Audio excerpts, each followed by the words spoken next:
Savoir, donc c'est par rapport à la fin de la canicule donc il va y avoir, vous tablez sur une dégradation pluvio-orageuse assez virulente.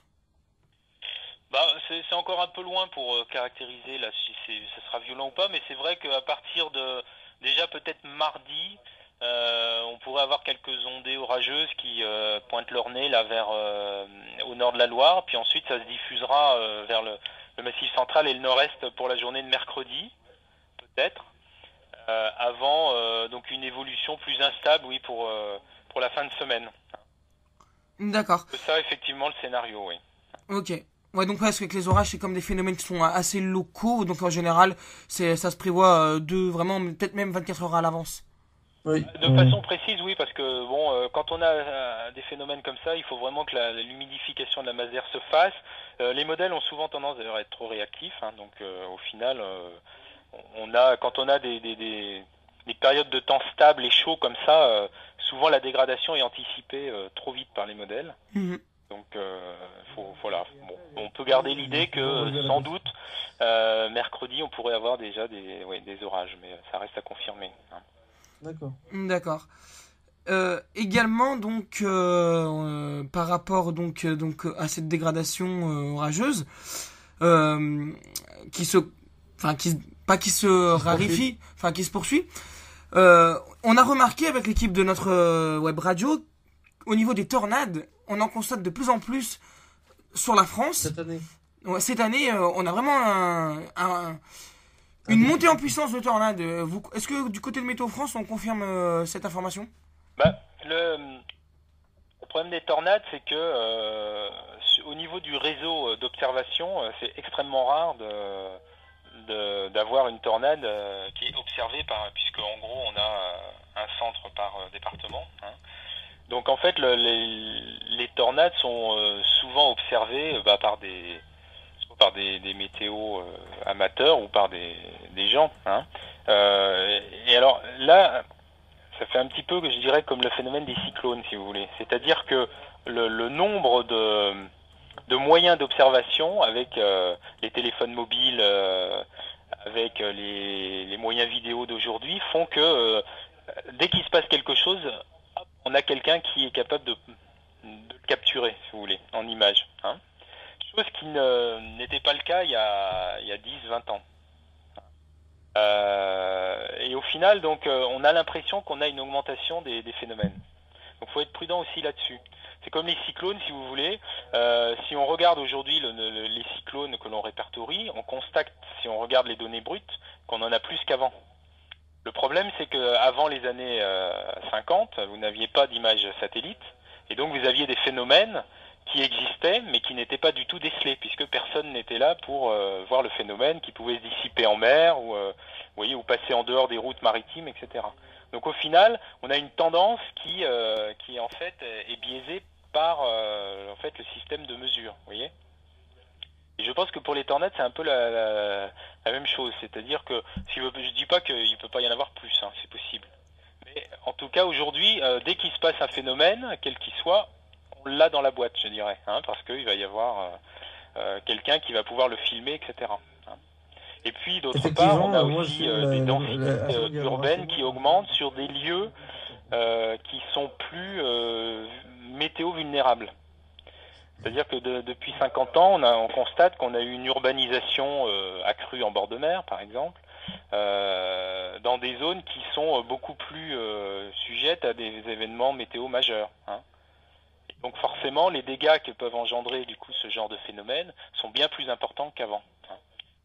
Si vous regardez un autre pays, je peux vous dire que la Chine, par exemple, avec l'urbanisation terrible du bord de mer à proximité de la mer de Chine, on va avoir des catastrophes récurrentes dans les décennies à venir, hein. Sans précédent. On a tout le littoral qui est urbanisé, alors qu'avant, ce n'était pas le cas.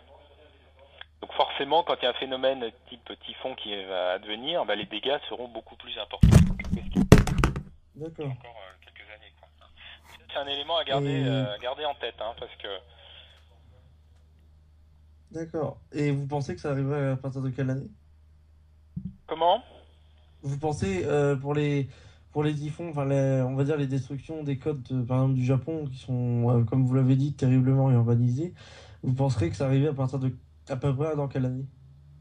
Bah, disons que là, on constate déjà que dès qu'on a un typhon aujourd'hui, ça fait des dégâts qui sont beaucoup plus importants. En plus, le fait que on a une population qui a un niveau de richesse qui s'accroît, fait que le nombre de biens assurables augmente aussi, si vous voulez.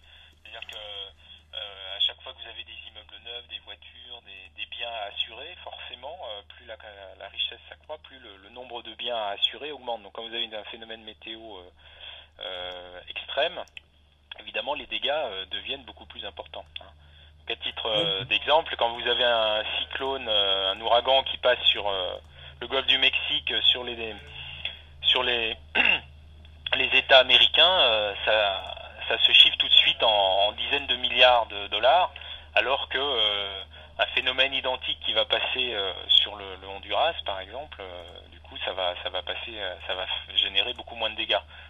Pas forcément parce que c'est moins violent, mais parce que la quantité de biens assurables n'a rien à voir, quoi. Oui, il y a moins de monde. Oui, il y a moins de monde, et puis il y a moins de construction, il y a moins de choses de valeur, etc., quoi.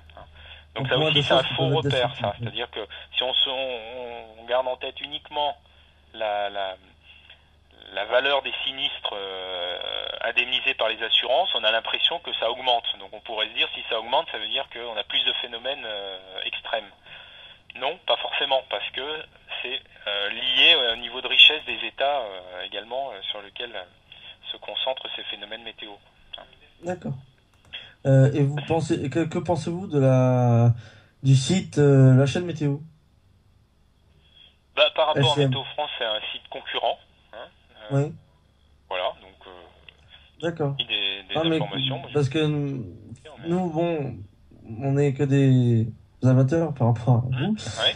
Et on trouve que, bon, au niveau des informations météo climatiques, il est relativement bien fait, mais au niveau des prévisions, il est pas toujours au top, quoi. Quand on regarde les pictos, par exemple, il peut nous annoncer, par exemple, de la pluie pour un certain endroit, et à la place ils vont mettre du soleil, ou alors c'est leur texte qui déconne, ou enfin il y a toujours quelque chose qui fait que ce n'est pas ça reflète pas la réalité, en fait.